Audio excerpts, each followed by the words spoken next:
प्रणाम, मैं आपका अपना होस्ट गौरव राज। राजनीति पे युवा पीढ़ी की राजनीति शुरू हुई है। क्यों नेपाल आज की चर्चा का विषय बन चुका? जी नमस्कार। नमस्कार।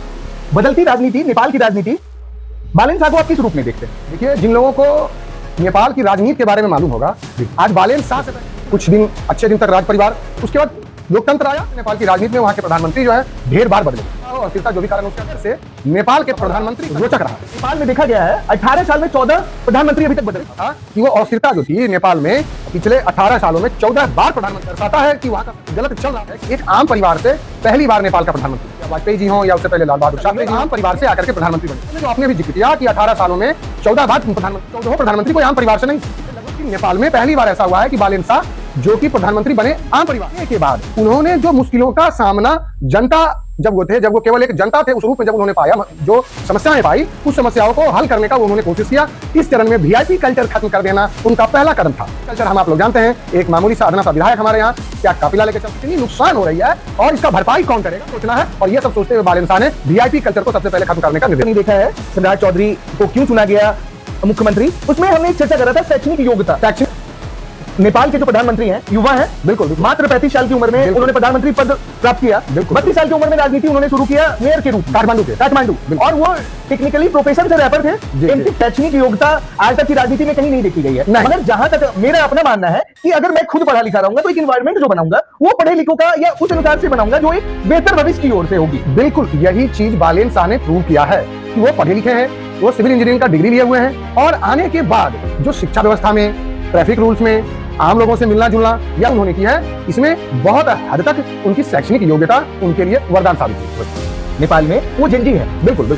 तो जैसे जेनजी, नेपाल में जेनजी का जो मोड़ आया था, हम लोग जानते हैं कि कुछ दिन पहले जेनजी ने जो बगावत की, इस जेनजी का सबसे अपार समर्थन बालेन शाह को मिला, जो कि उन्होंने पूर्व प्रधानमंत्री को उन्हीं के गढ़ में जाकर 50,000 वोटों से हराया। को आप किस रूप में देखते हैं? देखिए, केपी शर्मा ओली तो हार उसी दिन गए थे जिस दिन से जेनजी का प्रोटेस्ट नेपाल में चालू हुआ था। केपी शर्मा ओली उसी दिन उनकी कहानी खत्म हो चुकी थी। बालेन शाह ने पूरा का पूरा मंत्रिमंडल विस्तार जो किया है, उसमें जो जिस विभाग के पढ़े लिखे व्यक्ति हैं और जो विभाग दिया है उन्हीं को दिया है। वित्त मंत्री उनको बनाया गया है, वो अर्थशास्त्र में पीएचडी किए हुए हैं। शिशिर खनल इनको विदेश मंत्री बनाया गया है। गुरुंग इनको गृह मंत्री बनाया गया है, जो राजनीतिक और प्रशासनिक बैकग्राउंड से।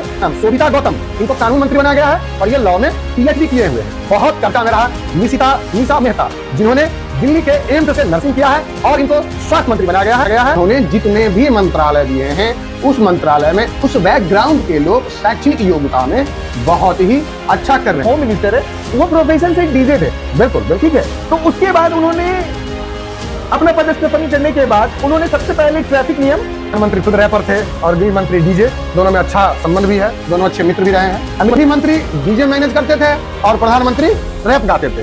इसलिए भी ज्यादा चर्चित है क्योंकि उन्होंने पूर्व प्रधानमंत्री केपी ओली को जो हराया था, उनके गढ़ में जाके हराया था। और मनुष्य पर छाता है, पहले डिबेट मर जाता है गौरव जी, ठीक है। यही हाल हुआ केपी शर्मा ओली को, ठीक है।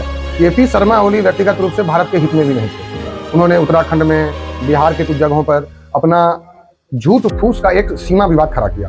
उन्होंने सीमा विवाद बस इसीलिए खड़ा किया कि वो पाकिस्तान वाले ढर्रे पे चलना चाहते थे कि जब तक हम भारत को गरियाएंगे तब तक मेरी सरकार बनी रहेगी।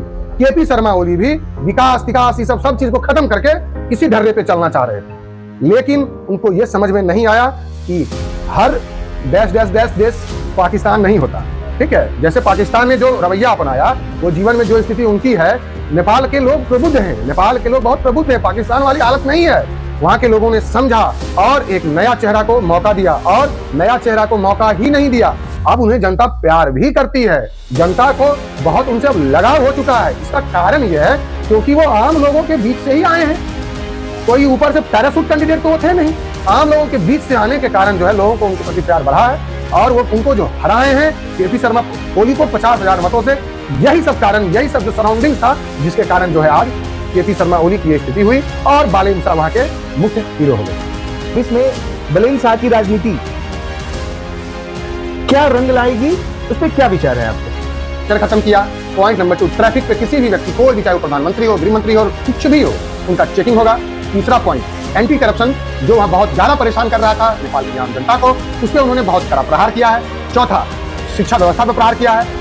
एक उन्होंने वेबसाइट बनाया है, उस वेबसाइट पे कौन सा काम प्रोसेस में है, कौन सा काम हो चुका है, कौन सा काम होने वाला है, उसका सारा विवरण कौन कर रहा है, नहीं कर रहा है, किस मंत्रालय के अधीन है, आपको उस वेबसाइट से मिल जाएगा। पांचवा चीज, नेपाल के जो सीमा है या सीमावर्ती इलाके हैं, वहां पे घुसपैठ होने के बहुत ज्यादा प्रबल संभावना रहता है। हम लोगों ने देखा है कि भारत में आतंकवादी पहले पाकिस्तान से बांग्लादेश, बांग्लादेश से नेपाल और नेपाल से भारत में सीमा होते हुए आ जाते हैं। ठीक है, तो उस पर कड़ा कदम उठाया है वालेंसा ने, उसको अपने बॉर्डर को सुरक्षित रखने के लिए कदम उठाया। यस और नो में जानना चाह रहा हूँ, ठीक है, क्या बालेंद्र शाह नेपाल की अर्थव्यवस्था को बदलने में सक्षम है? देखिए, किसी भी देश की अर्थव्यवस्था केवल एक प्रधानमंत्री नहीं बदल सकता है। सबसे पहले वहां के आम जनता की सोच को अगर आप बदल पाते हैं शिक्षा के माध्यम से या आप सोशल मीडिया के माध्यम से, तो ये सबसे बड़ी बात होगी। लेकिन जिस प्रकार का मंत्रिमंडल विस्तार, जिस प्रकार का स्टेप उन्होंने लिया है, हमें भरोसा है, ये मेरी व्यक्तिगत राय है कि हमें भरोसा है वो अच्छा करेंगे। टॉपिक पे हम आपसे वीडियो साझा करें, कृपया कमेंट बॉक्स में जरूर बताएं। आगे के लिए धन्यवाद।